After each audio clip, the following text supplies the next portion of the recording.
All right, I think we're ready to go here. Can you see the Okay. recording on yours? Yep. Good. This is Oleg and Darren again. Um, this will be the second podcast, though the third attempt on this topic.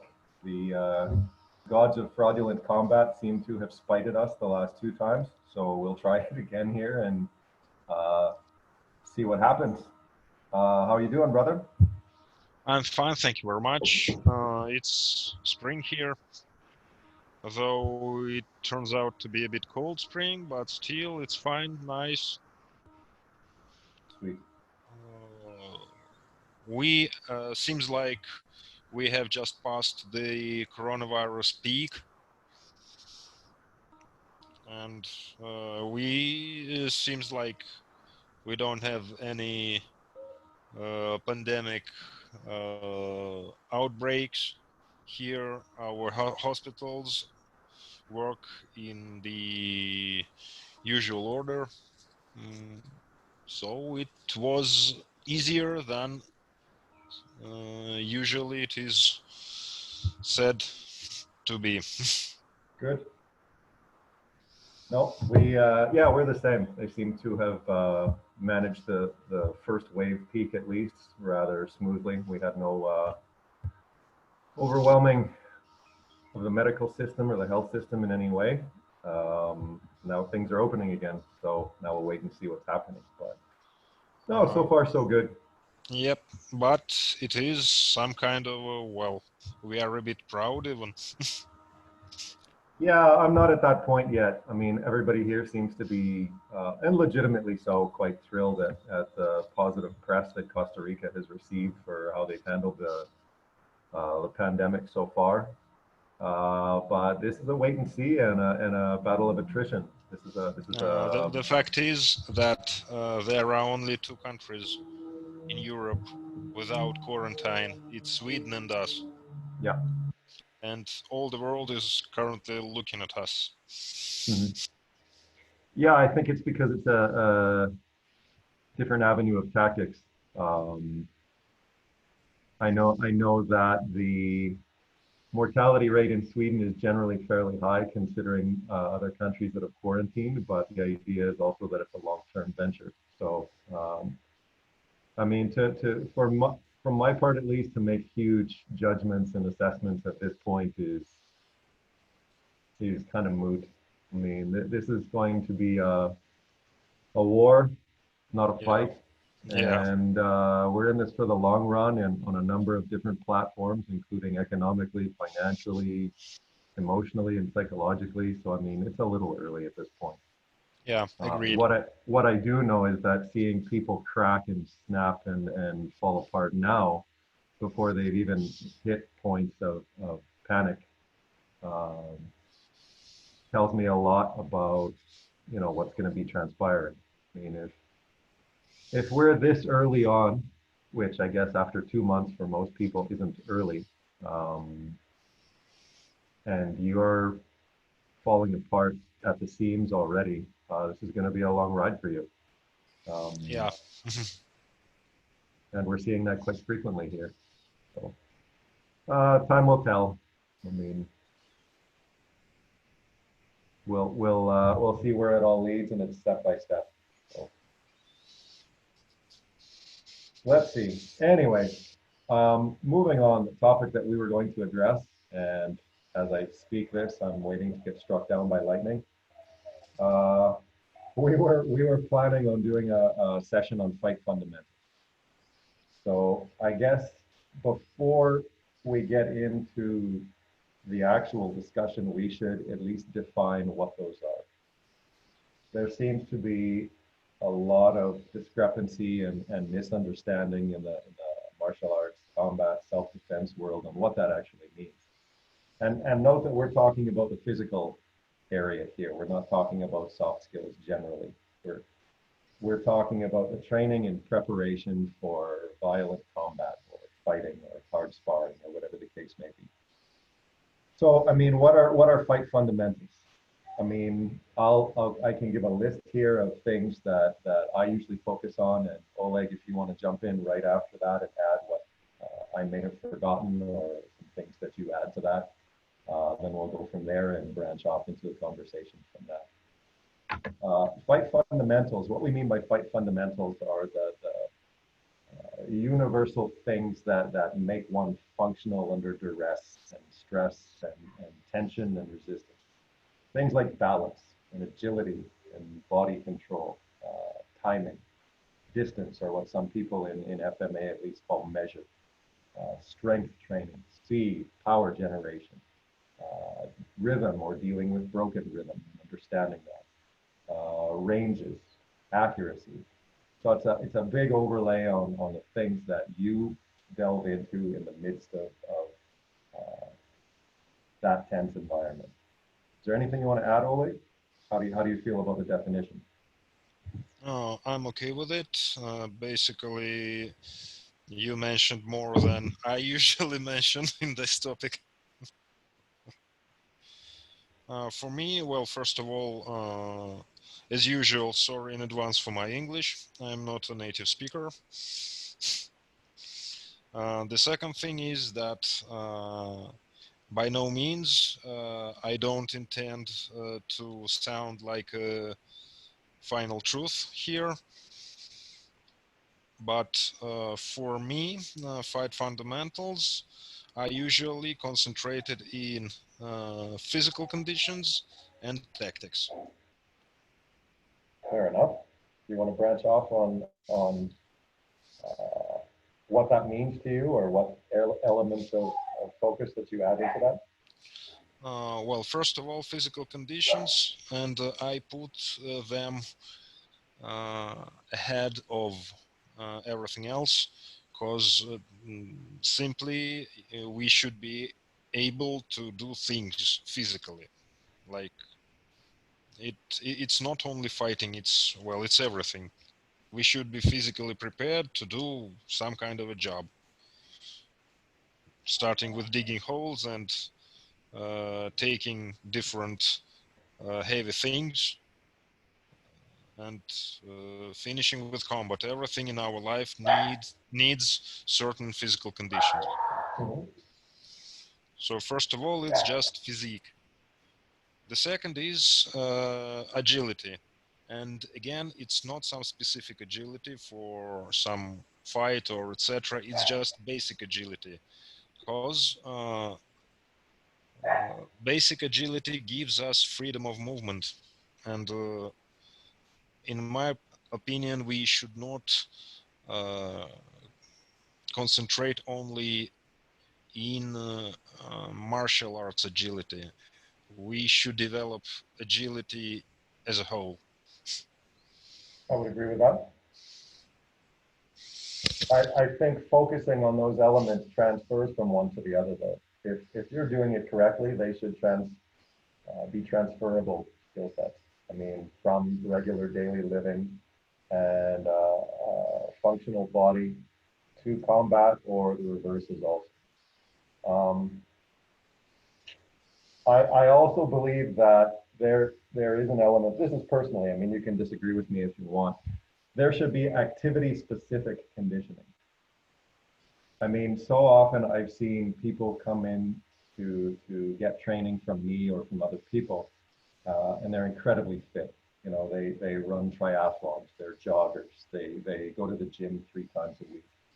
And the first time that you roll with them, grapple or do clinch work or stick fight or knife spar or whatever your thing is, they tank and they gas, because that stamina and that physical fitness and that endurance that they've built is not activity specific. So I mean, I think there is overlap there, but I also think that you should be training for what you are doing. I mean, just a generic physical fitness may not prepare you generally for activity specific conditions. That's an element to me that I think personally at least needs to be addressed, that you need to replicate the things that you're going to be doing within that activity over and over again, so that your muscle base and what you do physically is going to be preparing for that activity. Bob? I partially agree and partially disagree. Okay, Because, that's what makes this a podcast. yeah. First of all, what I agree with is that, yeah, uh, specific conditioning should take place. But on the other hand, actual fight, I mean, that will happen in the street or when uh, a burglar enters your house.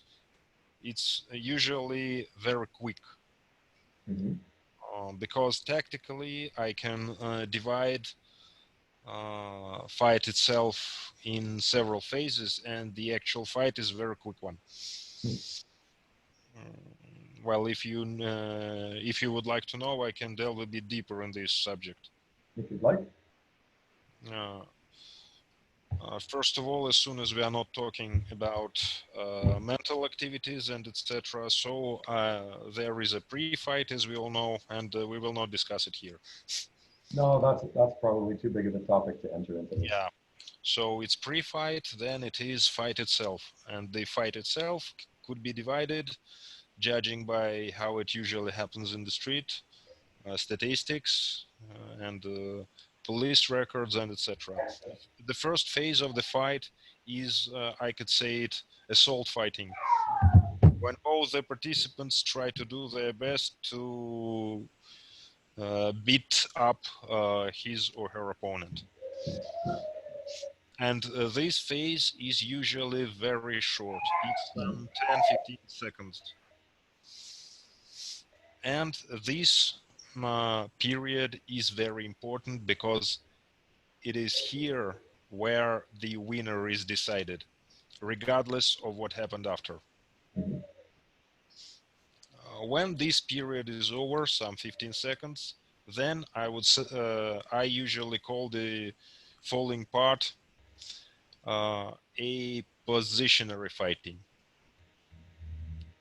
A positionary fighting is when the assault failed from both the sides, and they decided to fight like, well, sparring like fighting, Mhm. gathering their forces together, trying to see weak points. Well, this is where sportsmen rule. Yeah, I would agree. So combat sports like boxing, like MMA, etc., the first thing they should do, they should survive till the second phase of the fight. Mhm. But the second phase of the fight could be altered with another one. Mm, it could be, uh, I say, the finishing part.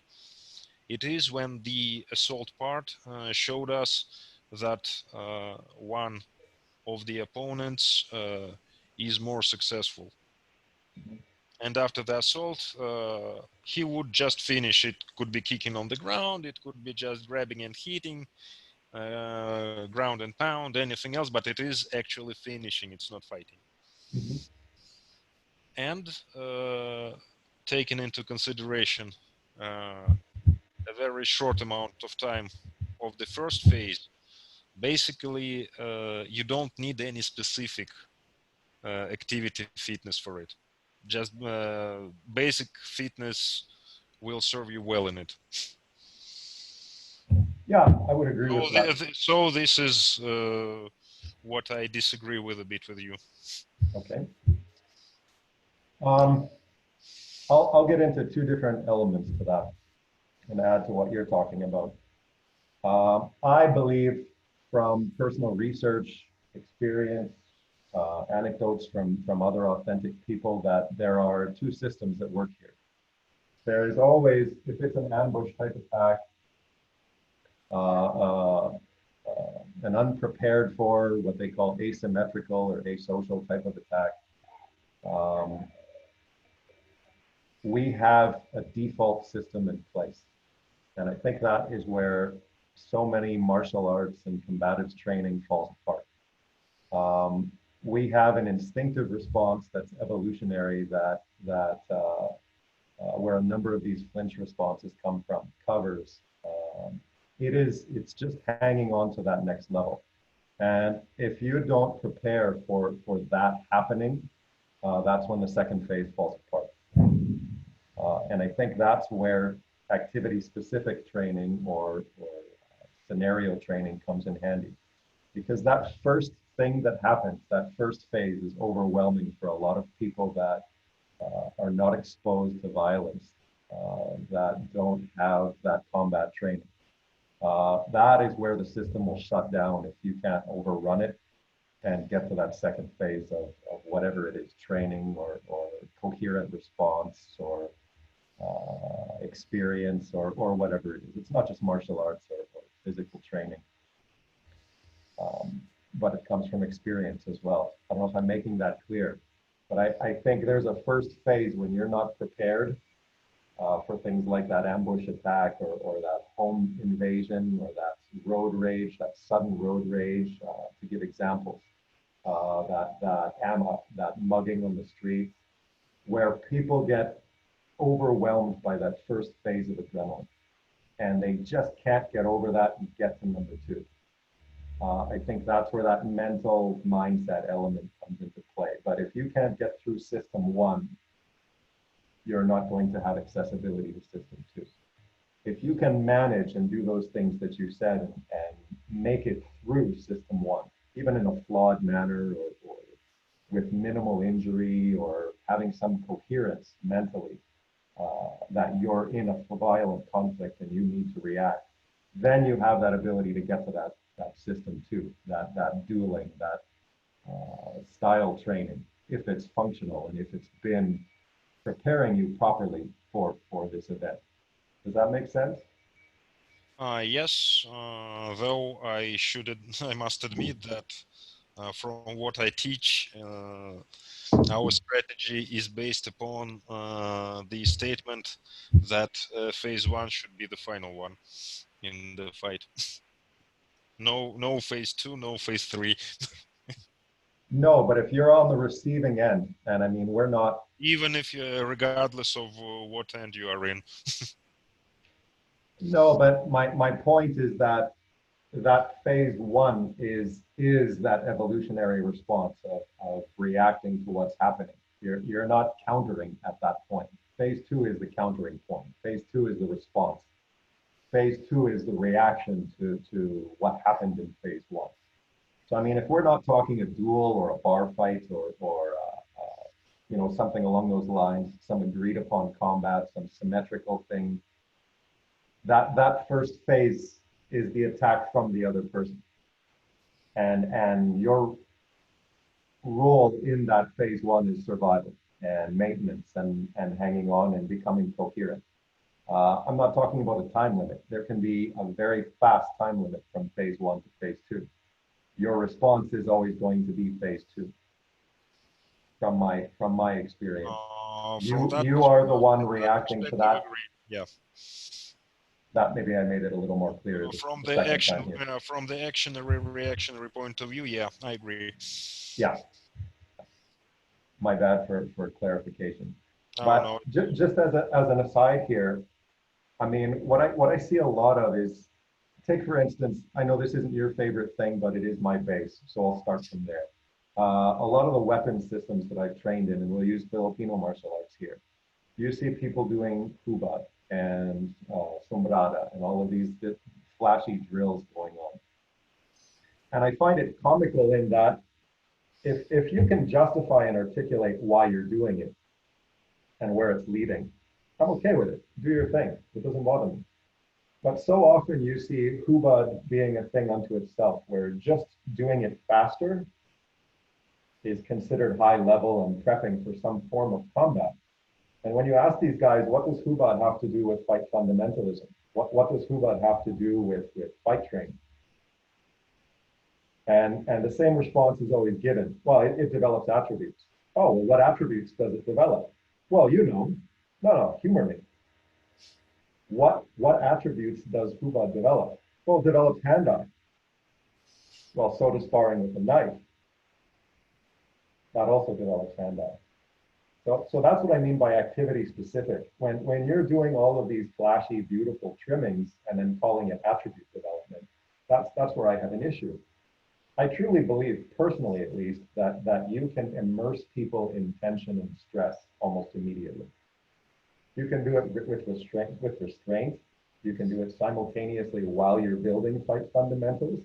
But to me, it's important to as soon as possible, expose people to uh, pressure decision making and how to function under duress, and having them become familiar and comfortable with a little bit of stress in their training. You don't have to throw them to the wolves and start full contact stick sparring or full contact grappling on cement. I mean, that's not what I'm saying, but to me, there's far too much of this fluff, and I see it regularly in FMA, in that you're not exposing them to stress. Stress is like the final product. Like, we're going to build you up until we spar or until you do that fight training.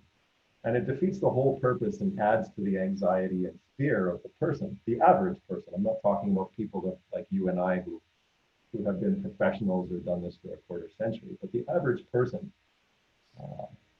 that builds extra and unnecessary tension when you consider sparring and fighting as some kind of final product, instead of smoothly and subtly adding tension and stress and pressure decision making and the capability to adapt and critical thinking into the regular form of training. Your thoughts? Well, no contradictions here. Basically, I have the same mindset for it. Damn it. I was hoping to cause a reaction. No, I'm just kidding. I think that is a huge part of the problem in a lot of current martial arts, is that they do the garnishes and the trimmings. And because it's been passed down as some sort of lore or system component that's imperative for advancing in that system, they do it blindly.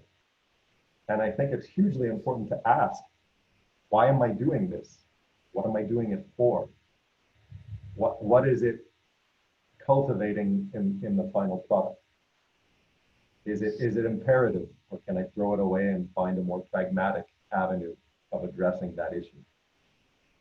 What fight fundamentals is it specifically addressing? And are they fight fundamentals that, if they become soft wired, because hardwiring is evolutionary, and I hate people using that term today. Oh, my fight skills are hardwired. You don't know what that term means. So I mean, for having it being soft wired into the system, you have to be very careful. I mean, how am I utilizing my time most efficiently? Agreed? Agree, and I would like to add that Yes. why am I doing this is a very, very important question. Yes. Because it can depict things that you didn't think about before. Like, why are you doing this or that art or this or that sport? Mm-hmm. And there are many basic goals that people try to achieve practicing combat sports or martial arts. Mm-hmm. And honestly, answering the set of questions, the set of why questions, they could occasionally find out that self-defense is not their final goal. Which is fine, as long as you admit that to Yeah, yourself and understand it. of course, this is fine and this is great. That's I just wanted to underline the importance of why questions during the practice. I agree. Yeah. Yeah, that point I think is the thing that's lost, but I think it's also lost on a lot of instructors. What is your lane is a question that a lot of people should be asking, because this holistic, we provide everything to you and don't specialize in anything, is the thing that I see now. I mean, what are you looking for? Are you looking for spirituality? Are you looking for a social group? Are you looking for something fight-based? Are you singularly focused on protecting your family?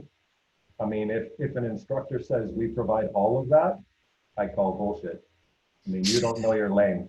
Let You're just trying to appeal to every demographic and do it in a half-heartedly in an inefficient way. I just don't buy that. If that's your mission statement, your mission statement isn't nearly specific enough. Here I would like to contradict a bit, Okay. because you said that if an instructor says that they offer everything in one pack, it can be done. Basically, I do this kind of stuff, but not at the Okay. same but not at the same time. Hmm. Not at the same time. Uh, just to be a bit clear, first of all, people usually, well, knowing me and knowing my biography, more or less, people usually come to me for self-defense. Hmm. And the first thing I give them is self-defense. It's correct. Hmm. But if a person, sometimes during the training, a person, a student finds out that he or she needs not only self-defense, and after that, when the specific set of self-defense skills is established, I, I can give them a bit more. No, of course I can too, but it's not something in a holistic. How do I word it? I usually, People people uh, advertise that they do a catch-all thing. Like they'll provide everything all at once in about 6 different programs. It's not a progression like you're talking about. It's guys that are trying to cover all the bases. You know what'll make me a little bit of extra cash? I'm going to put a women's self-defense program. Well, what do you know about women's self-defense? Well, I mean, I'll just cut away all the shit from the other stuff and throw a base out there and address women. And you go, oh well, do you know the problems that women face specifically throughout the day? Well, no. I'll just teach them how to fight. It's like, mm, okay, well, does that factor into the majority of other circumstances that they find themselves in before that fight? And do you think that fighting will be sufficient for them to build the confidence in those other areas? Well, I don't know. I haven't thought about it. And why are you offering a women's self-defense program? Well, because it'll add supplementary income to my karate club. And you go, oh, well, okay. So, I mean, I get the progression. That I understand. They come to you for that base, and then you can add to that base. That I understand. But when I see what a lot of guys are doing these days, that's not what they're doing. They're offering a mixed bag and doing each thing in that bag half-heartedly and without actually understanding what their lane is. Once you understand your lane, yeah, you can branch off from your lane. That I understand, and I agree with you. Uh, People do that are very good at what they do, and I know you are. Um, but it's not what I see. I see a club that offers everything under the sun, and like a one-stop quickie mart. And that's the kind of thing where I look at it and go, I don't know, does this guy know what he's teaching? He's teaching Brazilian Jiu-Jitsu. He's teaching MMA. He's teaching weapons classes for a different demographic. He's teaching yoga. He's teaching a physical fitness class. He's teaching spinning. I mean, are you really good enough at all of those different elements that you can offer them all simultaneously in different packages? Do you know actually what lane you're good at and what you're specialized in? What's your strength? a funny thing is that one of the most influencing instructors on me was half-time a hand-to-hand combat instructor and half-time a yoga instructor. Oh, really? Yeah, Well, no, I mean, we've talked about that. I've done Qigong for 20 years too, but it's for a yeah. very different reason. And I know how it correlates with the other thing. I'm, He actually he didn't correlated it with anything. Basically, he taught hand-to-hand combat for free. He had a very small group of guys. He didn't make money on it, but on the contrary, he taught yoga in a very rather a huge yoga center, and that was basically his living. but then he has a focus and he knows his lane. Yeah, agreed, but it just came to my mind that that it can sound a bit funny regarding your speech. No, there are always anomalies. I mean, with everything that I understand. Um, moving on a little bit, one common thing, and you can tell me if you agree with this or not. I mean, you and I have disagreed on certain elements of combat in the past. Um, but we've come to some kind of understanding that that's normal. We have experience, we've experienced a lot of similar things, and there are a number of different ways to do a thing and do it successfully. I always tell my students that too. There's no final one way of accomplishing a goal. There are different avenues for to get to the same building. So, I mean, whether we agree on the minor technicalities or not isn't important to me.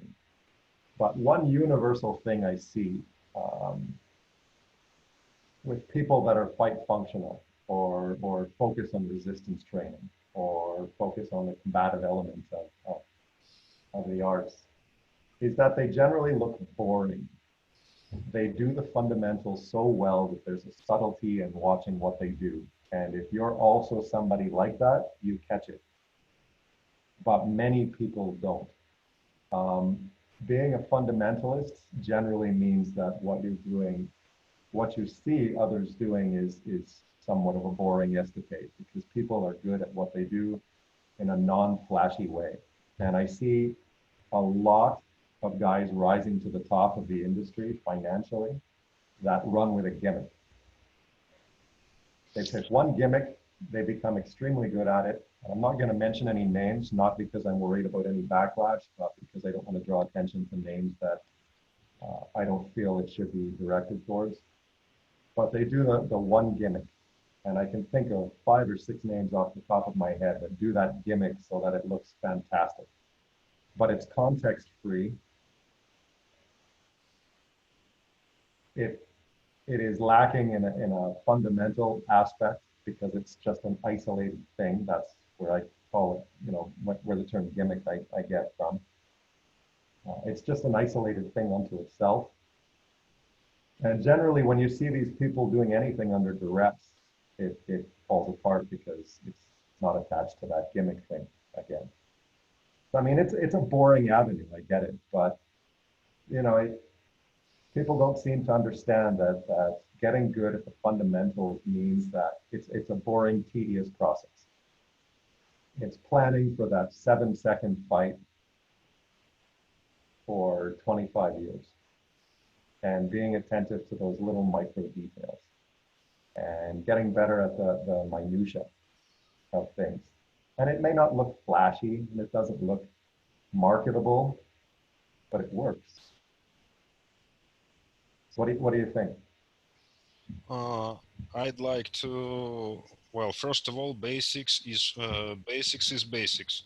The most important thing is basics. Mhm. And well, I totally agree. And I would like to quote one guy. He was a team leader of VIP protection team for one Chinese CEO of a huge company. I will not say his name, of course. And he is actually a master of Kung Fu. And he usually said, the proper Kung Fu never looks like Kung Fu. I agree fully. I think that's a very telling statement. And I think that's one of the major elements that's lacking in modern martial arts Yeah. is that it doesn't look like combat. It looks like a system. And it looks like people that are trying to protect and further that system. It doesn't look like combat. Combat is combat. I mean, you may notice certain elements that decipher styles between each other during that combat, but inevitably, those fight fundamentals are the things that show up. And if you've done them properly, they're generally universal. Um, that's why it doesn't look like a style when people are doing it. And that was one thing that MMA kind of, then the UFC came along and exposed, is that styles don't look unique. And the ones that tried to adhere to their styles ended up on their ass quite frequently, which is good. It puts an element forward that gets back to the roots of things, to how a thing really works. So yeah, I would agree on that. You want to add anything before we move on? I guess no. No? Here, I totally agree with you as well. So Okay. that podcast might be a bit boring because we No, no, usually tend to agree, we'll get into some different topics yet like the too. basics we we depicted before. But that's the elements. I mean, if this only appeals to the fundamentalist over the technician, I'm okay with it. I mean, we're getting a consistent message across. I wanna tell you a phrase that really gnaws at me, and I'm gonna let you address it first.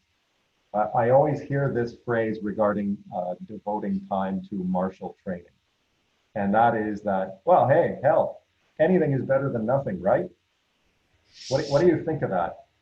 I always have a very knee-jerk reaction to that statement, and I'll get into my thoughts on it first, but I'd rather you address it first and let me know what you think on Well, first of all, it is also a double-sided coin.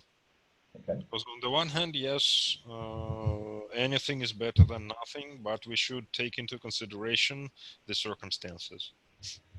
such as? If it such as, well, knife is not as good as a gun, but anything is better than nothing until you bring it to a gunfight. Correct. So, and in Russian we have a phrase from an advertising company that became very popular, that not all yogurts are equally healthy. I like it. I'm going to try and fit that into a conversation today at some point.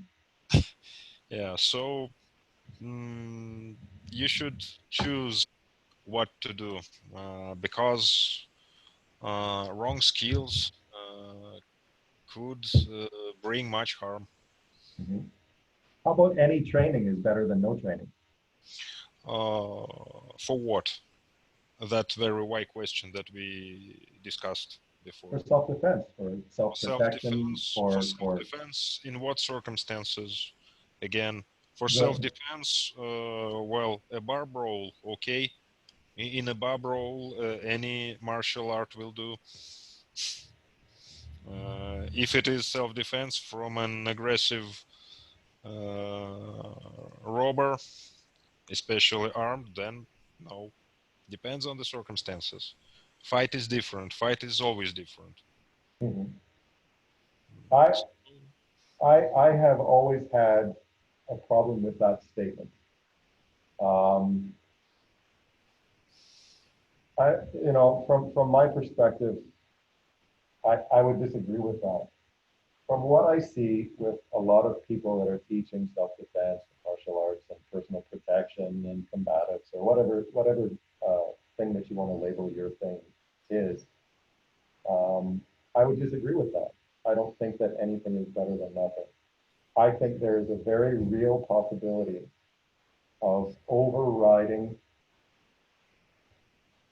survival, evolutionary survival skill and soft wiring really bad uh, tools into the system of survival that can cause confusion, that can cause hesitation, that can cause panic, that can create failure of belief in your training. I think the way a lot of instructors teach things these days, that no training would be better than the wrong or counter wiring training, for lack of a better term. I think that anything that overrides evolutionary survival skill or survival instinct or the will to live or anything that is abnormal movement, abnormal rhythm, I think runs the risk of not adding to our survival skill sets, but taking away from it and deprogramming it in a very bad way. And I think pressure and tension and stress show that out. If you're not given proper context with the things that you're being taught, and you're not asking that why question.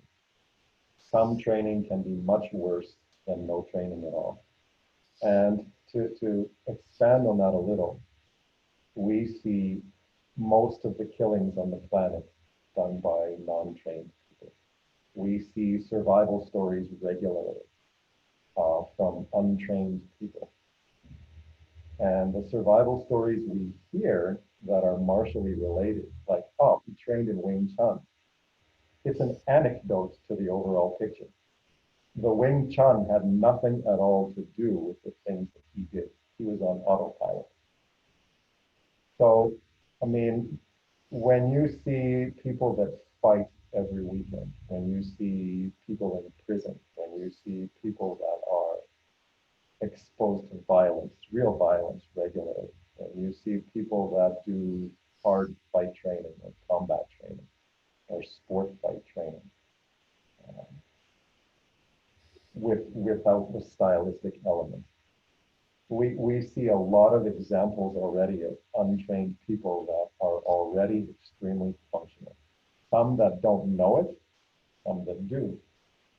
But I think that the overestimation of martial arts training has been a big flaw in the industry. And I think what you're seeing, and I'll let you jump in here first without trying to monopolize the conversation. I think what we see is a lot of people understanding that in recent times because of the oversaturation of gimmick marketing and non-experienced people, or the suburban club with the guy that never has a risk of danger in his life and can build a program however he sees fit. I think people see through that. I think people now in this age are seeing YouTube videos and MMA and real violence and experiencing real physiological responses to modern aggression that are going, that I don't buy that. That doesn't add up. That doesn't seem viable to me, which is a good thing to me. I mean, I know that's a lot of input there, but I'd like you to jump in and let me know what you think on It is also a very tricky question that. Always. because on the one hand, yep, I agree. On the other hand, it is very dependent on the way how this or that instructor teaches people. Yes. For example, if a guy obtained some, mm, let us say so, soft skills during the, for example, some, well, snake style kung fu training, Mm-hmm. and this mindset helped him to bounce two huge guys with a baseball bat. That is not a traditional Chinese weapon. No, So we can say that partially his training took part in it. but if he had functional training that was transferable and added to that survival skill set, then he's fine. I mean, that was the point I was trying to make. Yeah. On the other hand, sometimes this training can do good for survival. I do not say for combat, but for survival in general. Yes. I have a number of stories that martial arts skills helped people in a non-fighting context, but they helped them to survive. For example, I have a friend in Russia, in my home city. He was the first who started capoeira. Mm-hmm. He visited Brazil. He was, and still he is, a huge fan of this martial art. Mm-hmm. And one day, he somersaulted from a car that was going to hit him. Mm-hmm. So Valid. it worked.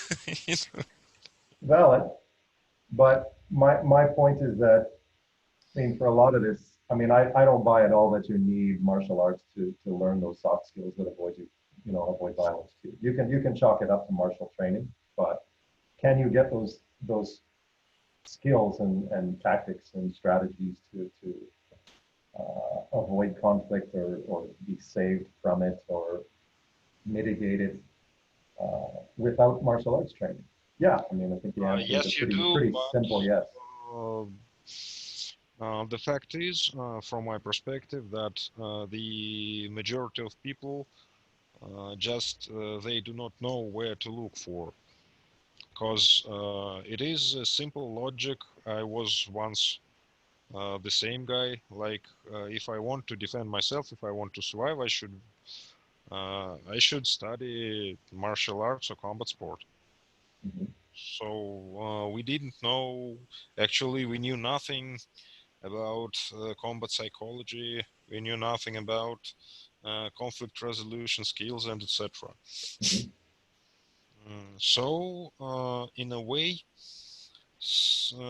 I would say oftentimes martial arts or combat sports training just stimulates a person to look for information that they miss, and especially to look for information they miss on their training sessions. That's a great point. Not one I can definitely agree with and back. I mean, that element, yes, absolutely. Um, the point is, I mean, one of the things that I'm continually seeing now that everybody's going online en masse during the pandemic to teach self-defense, is you see a lot of people breaking down separate things, which I don't like. I mean, these things never happen in a vacuum. I mean, you can't teach the fence without teaching covers and sucker punches and spatial proximity and a strong counter reaction. But so often you see in these video clips, you see somebody doing uh, the flinch response, and we won't get into that because there is no such thing as the flinch response. There are multiple flinch responses that we see over and over again based on different states, different contexts, different mindsets, different things that happen to you throughout your day. But digressing, I'm not going to get into that here either. My point is that none of these skill sets happen in a vacuum unto themselves. I mean, you can't teach somebody the fence and expect them to understand the context of how that fence is used without showing the entire potential of other skill sets that branch off from that fence. Does that make sense? Agreed. So, I mean, my point in that is that if you're just teaching, okay, well, today we're going to do elbow cutters. My question to these people is always, when are you going to do an elbow cutter? Why would you need it? Are you just practicing it? I mean, that's what I mean, that this industry has become so context free. I mean, why would you elbow cutter? I mean, well, you've been attacked already and you're covering and you're feeling pain and it shocked you and you're trying to get back to that training desperately that, you know, you can feed off of. But first of all, you have to cover. Now, okay, which are the most effective covers? How can you do that? Okay, all right. These help and they cover most bases. But, you know, if I'm being kicked on the ground, if I'm being sucker punched, if there are multiple people here, all right, okay, that cover seems to work. Now, how could I actually project that cover in the midst of this chaos and buy myself some more time by damaging people that are attacking me? Oh, okay, well, utilize my elbow. What's the best way to do that? So, I mean, it's a sequence of events that's dynamically altered. It's an active event. And my problem is that so often this is done by people that don't have the sufficient experience to understand that concept and pass it on. I mean, they're okay. Well, I've become extremely proficient at the fence. I'm a fence guy. Like, okay, so you've got one element of the total package. That's great. You're an expert at the fence. How diverse and dynamic is that fence? Where are you going with it? Well, I just need the fence. As long as I reinforce the fence, nothing will happen to me. And you're going, wow, that's hopeful. Um, okay, well, hey, best of luck with that. Does that make sense? Again, yes, no objections. Damn it.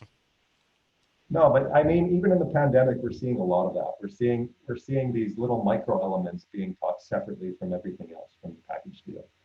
And I mean, fighting is fighting is fighting. I mean, if we're dealing with the physical aspect of it, I mean, you have to teach a multitude of other things that factor in there.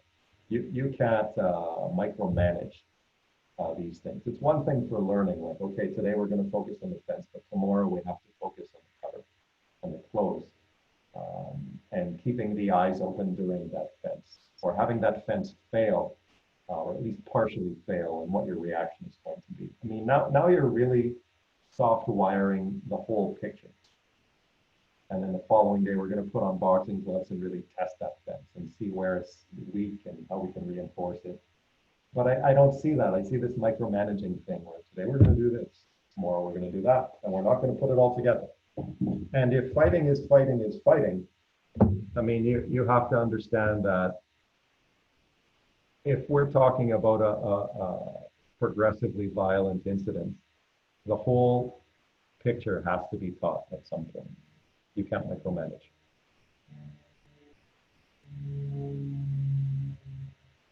Hello? Yep. It's the set of skills is usually a complex thing. Yeah. So to learn defense, you should learn that how to attack properly. To defend, From the other perspective, yeah, I would agree with yeah. that too.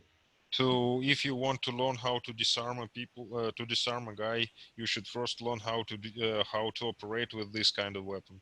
So 100% agree.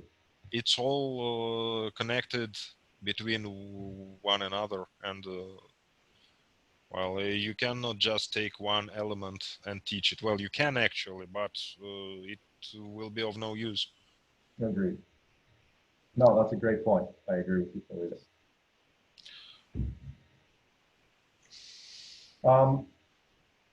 Do you And feel talking about that elbow defenses, for example, elbow defenses demand conditioning. yes, And while you teach or learn proper arm conditioning, you will raise lots of other questions, like, well, okay, I condition my forearms, then how can I condition my fist? And this will lead you to the attack techniques. This will lead you to the closed fist. You then will understand that you can attack not only with the closed fist, but with an open hand, and etc. This is what is usually called a martial art. well, in theory, it should be, yeah. I just don't see a lot of it. I don't see that question, that why being asked a lot of the time. I often ask my students, I mean, I call it the predator prey reversal. You know, when they go, if a guy attacks me like this, what would I do? And I go, how would you efficiently do that attack to another person to ensure that it was 100% or at least high percentage? Oh, wow, I've never thought of that before. And I go, well, put yourself first in the predator position. How would you successfully utilize that attack, first of all? And then we can talk about reverse engineering and how we're going to counter that attack. But for me to go, oh, well, okay, let me throw a punch at half speed. Now I'll pick it up to 60% and then 75, and then eventually we'll make our way up to 90. And it's very formulaic and very static, very sterile. And I don't like that. I mean, to me, there's a lot of reverse engineering that's missed.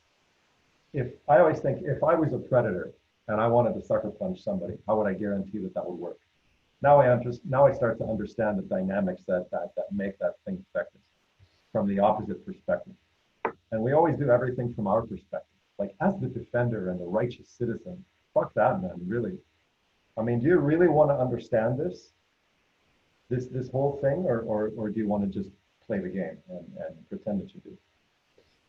I mean, really playing the game shows that you want to understand how these things work, and you're going to be flawed and really bad at them for a while you try and understand that.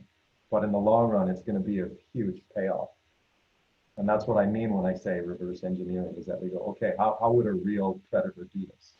If I was a high order predator, how would I pull that off? Or would I pull that off? Would I want to do something different? When you start getting into the mental side of things, you start understanding the dynamics of how you can start formulating at least a higher percentage response to it.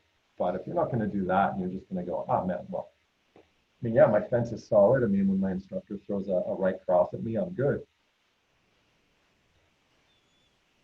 And you go, did your instructor do it like you see on a YouTube video on a street attack in New York where a guy gets shanked?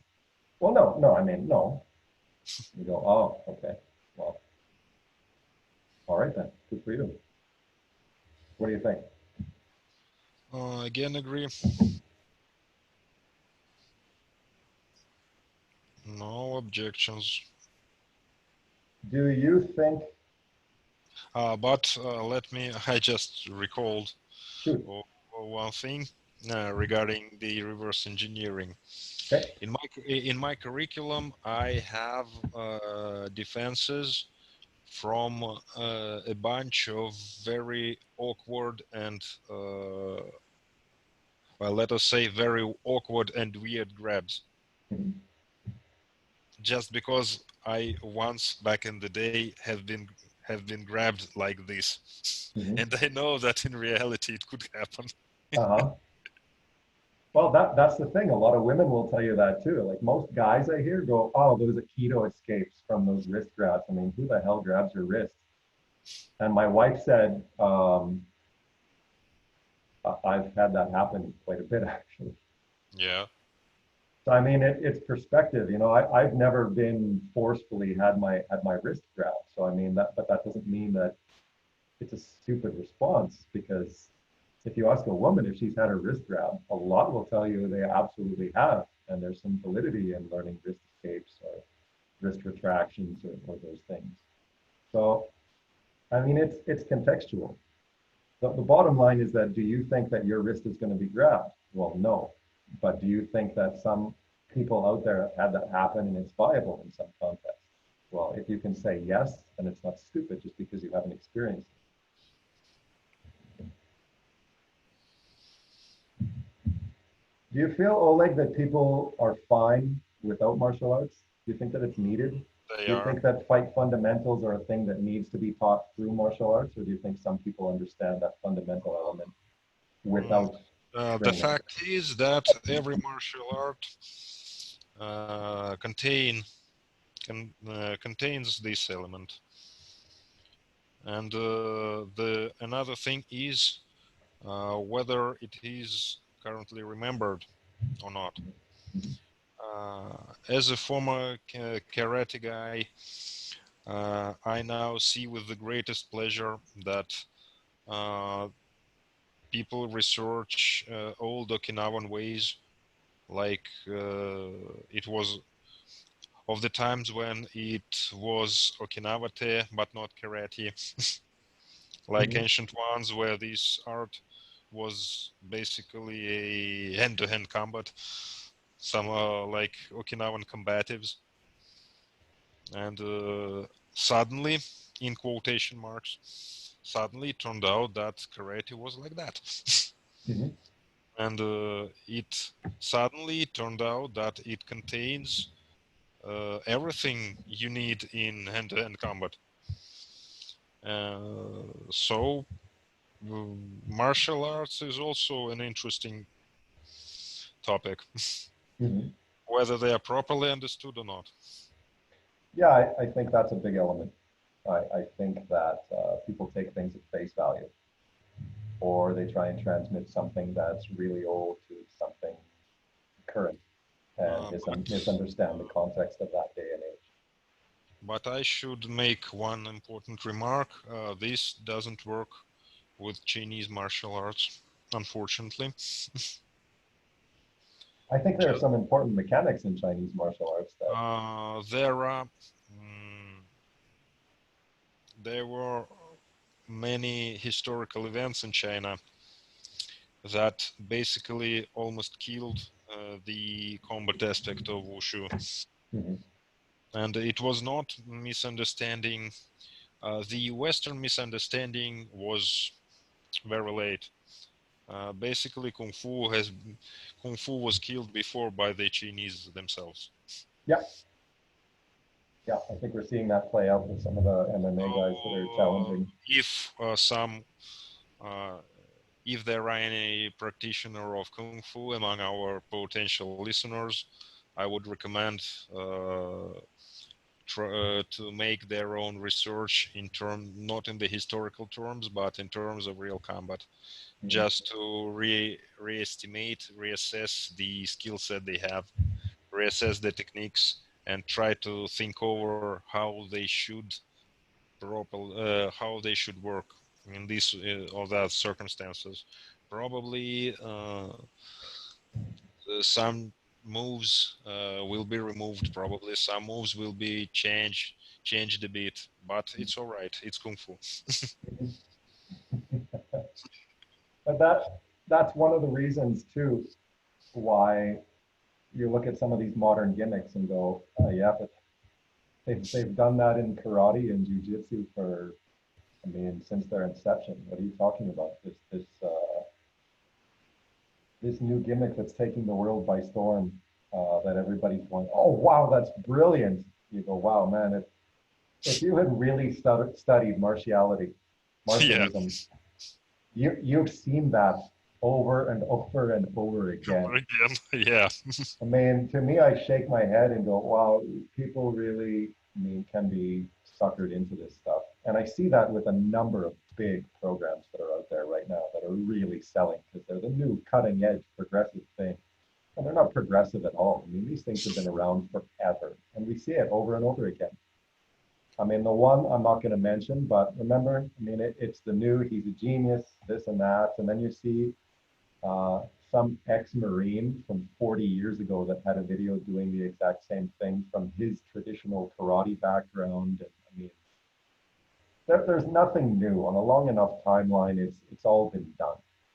Whether they label it that way or move the hand in this way, or I mean, those are trivialities, and you're self-promoting. I mean, that the wheel is not being reinvented at this point. That's, you know, to me, if there's one thing that I would like people to understand from this podcast, from you and I, it's that fight fundamentals are consistent and they've been around forever. I mean, nobody is reinventing the wheel at this point. They're just teaching those fundamentals more effectively. And be aware of gimmicks. There's lots of people are around that are utilizing gimmicks now. It's their cutting edge thing, and people are calling them geniuses and martial brilliance and things like that. When I mean, to me, I have a higher standard for genius. To me, a genius is Michelangelo or Bach or Louis Pasteur or Marie Curie or those are people that are geniuses. Einstein. Um, I don't look at a martial arts guy as a genius because he came up with a new trick that has inevitably been around forever. I mean, I don't know. Maybe I'm not. there were two martial arts geniuses in the history, from my perspective, and both were Japanese. Oh, good. I'm glad you didn't go with the status quo one that everybody seems to think. Yeah, one of them is Mr. Musashi, I can and agree with that. the second one is the genius of judo, Sensei Mifune Kyuzo. Fair enough. And It's that's better all. standard names being floated around. Yeah. Do you, um, you know, I don't know if you're going to agree with this. Maybe we'll put something out there to see if we have a disagreement here or a different perspective at least. I believe that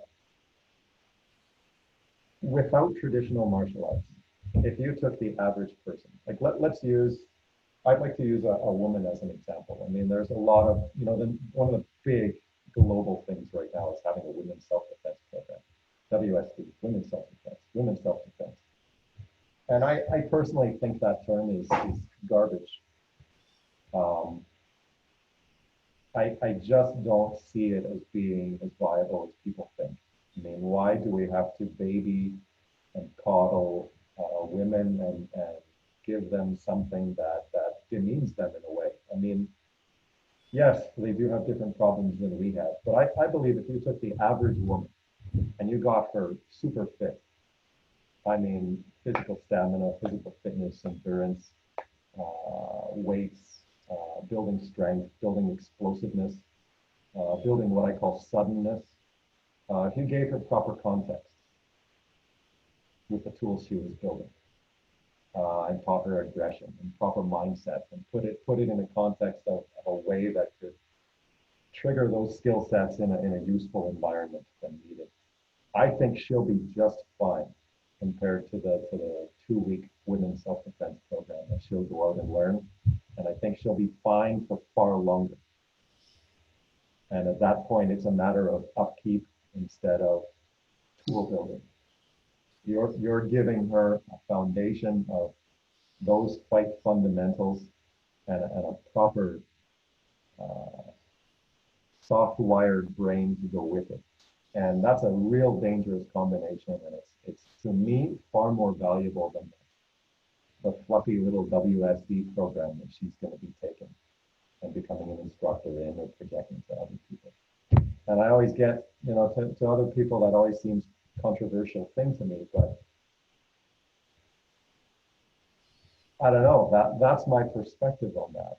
I mean, it's not a sexist way of looking at it. In fact, it's quite the opposite. It's an empowering way of looking at it, instead of having her cling to your program, or believing that she doesn't have the tools inside of her already to be successful. What do you think? Actually, well, I usually do not use names in this kind of stuff like podcasts, but this lady I will mention because from my perspective, she is worth it, basically. Mhm. So Melissa Salt has been doing it for ages, Okay. and no special martial arts training, no special techniques, just a simple skill set, 2 or 3 moves that are applicable to the majority of situations. So if we are talking about women's self-defense, I would recommend either Melissa Salt or no one. Fair enough. Well, what do you think of the idea? Of what? Of women's self-defense? No, the concept of building. I mean, most people, to me, if you build a really strong base foundation of physical fitness and stamina and strength training, you give them proper mindset, and you go, take them through various scenarios and contexts. Very, very simple. I mean, maybe it's exactly like the woman that you mentioned. I don't know. I'm not familiar at all. But I think most people will be just fine. I just think it's very fashionable now for everybody to jump on the WSD bandwagon and put out a women's self-defense program when they don't really understand a lot of the problems daily that women face. They just regurgitate and cut away from the same self-defense program that they offer, and uh, get a foundation of techniques and put that in and call it something that's kind of degrading in a way. I mean, do you really understand what women go through? And what are the fastest skill sets you can give them to up their survival factor? I think that's a hugely imperative thing, and in that way, that fight fundamental thing comes back around again. Here, I would like to say that from my perspective, any self-defense system, well, if you claim that you are a self-defense instructor, your system should be in the first place for women. Agreed. Because if it works with the physically weaker kind of a human, it will work with anyone. Mm-hmm. So from my perspective, women's self-defense should be the basis for any self-defense at all. The difference is only in types of attacks, but it is a minor difference, Mm-hmm. actually. Mindset, skill set, physical conditioning, the same. Mm-hmm. So this is my point of view on it. I have little disagreement with that. And if you have say different classes, like, well, here I teach women's self-defense, there I teach just self-defense, it's weird, because any self-defense should be applicable for anyone, for kids, even for kids. Yeah, So To me, that's one of I my major complaints about hearing, oh, I run a women's self-defense program. So either you teach self-defense or you teach some weird stuff. If you if you are trying to separate it. Mhm. What do you think are the major benefits of combat sports that regular martial arts don't provide? Physical fitness, of course, physical fitness. Mhm. Uh, the second, um, the second thing is timing and reaction. Mhm. The third one is uh, the the defensive skills. Yeah, like parrying, like movement, and etc. In this very order. So first is physical fitness and reaction. Mhm. How about on a bigger scale?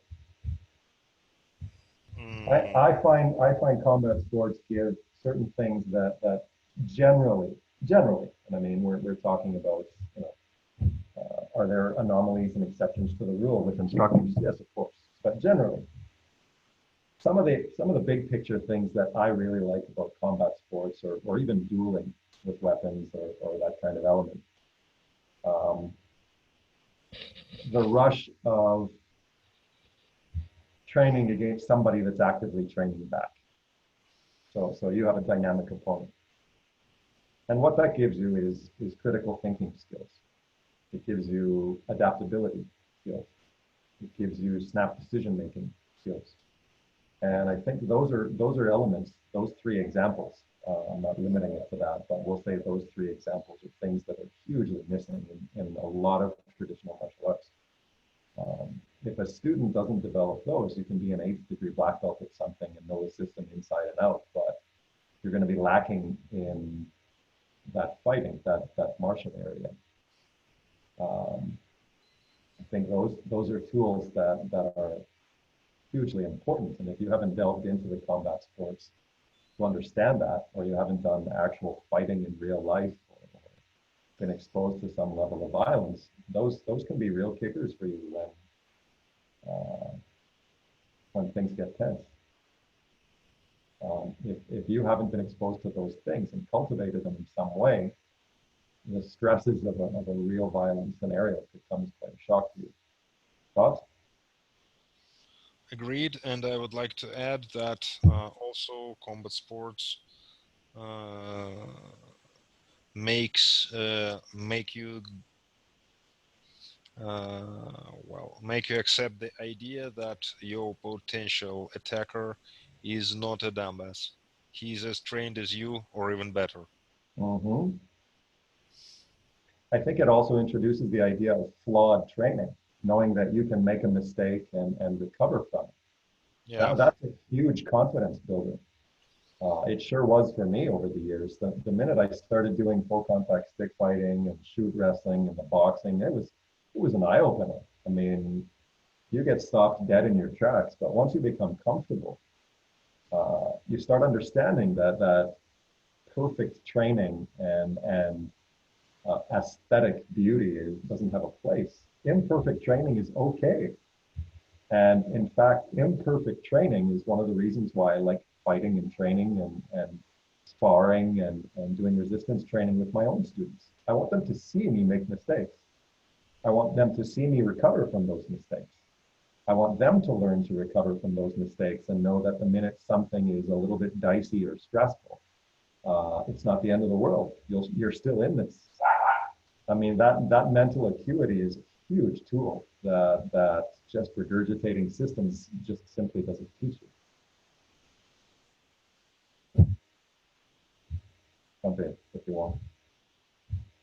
mm, of course I agree. In my case, sometimes I even stop sparring and ask my students what I did wrong, what I have just did wrong, what I have I do, just done I do the same. I do the same.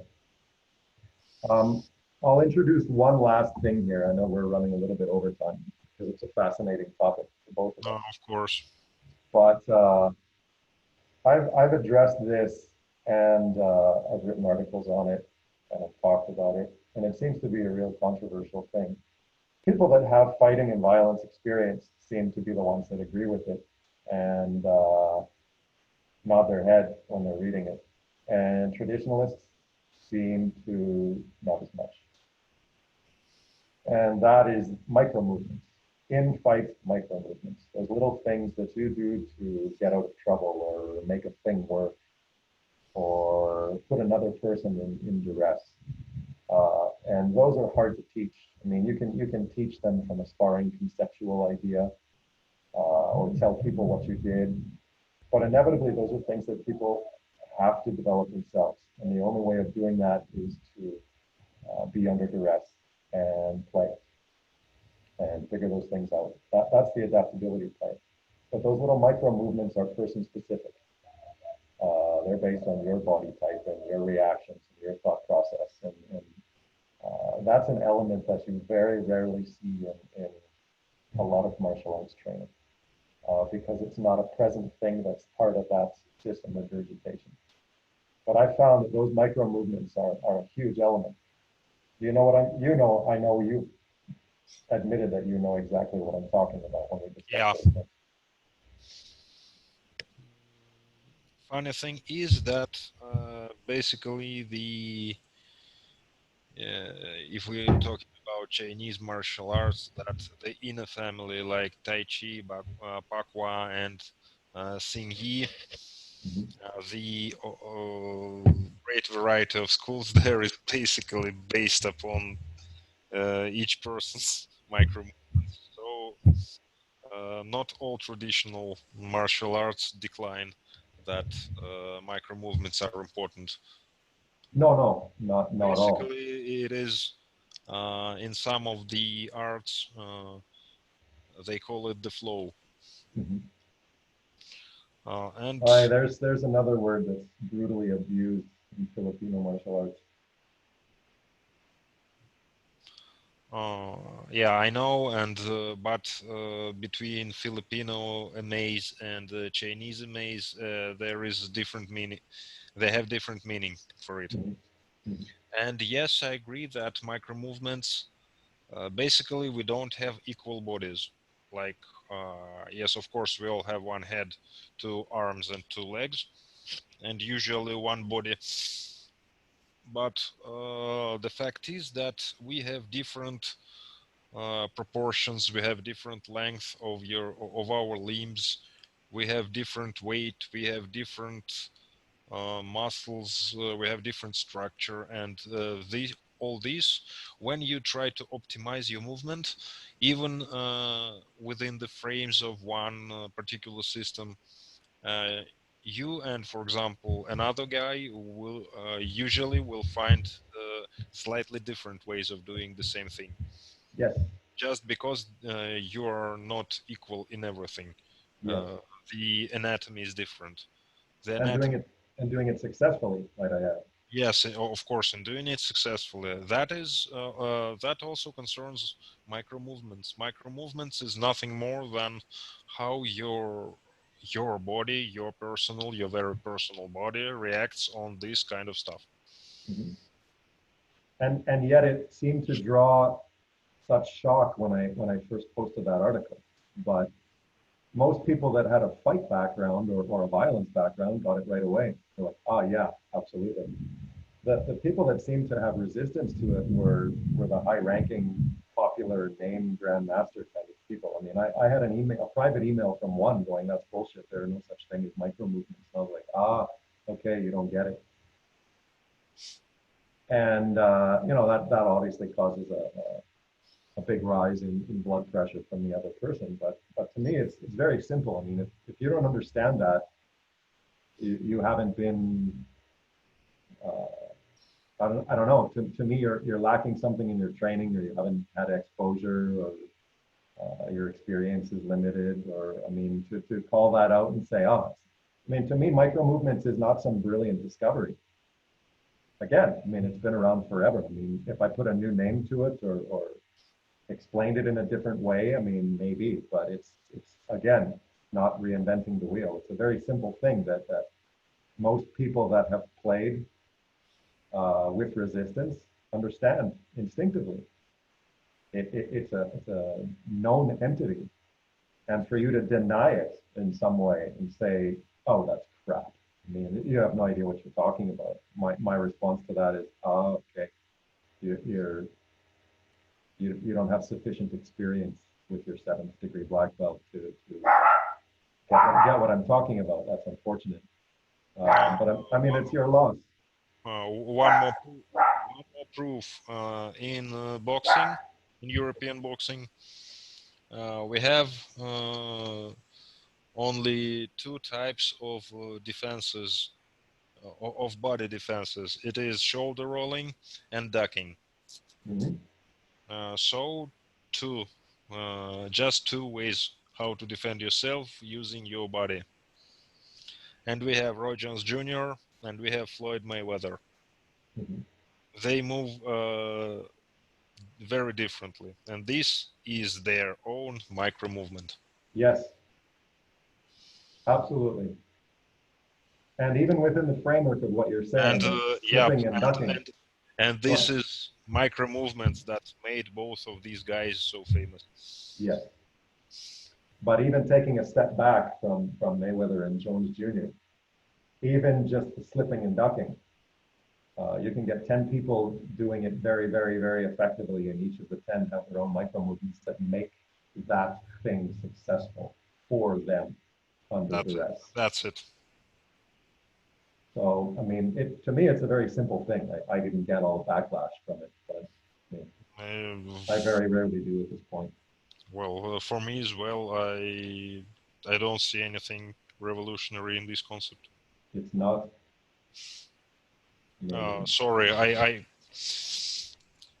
it could sound a bit offensive for you, but well, unfortunately, alas, no revolution here. no, I fully agree. That's precisely my point. I didn't write it with the idea it was going to be something I'm just new. kidding. Oh, I know. Oh, okay. Sarcasm. Yeah. No, I don't ever put out things with the idea that it's a new concept. I mean, I just don't think that there's any reinventing the wheel. I mean, people call me out on that as well, but I mean, it's 2020, Yeah, and combat and violence and fighting have been around forever since the inception of humanity when Neanderthals were throwing rocks at each other. So to say you're doing something new at this point, to me, is ridiculousness. Simply ridiculous.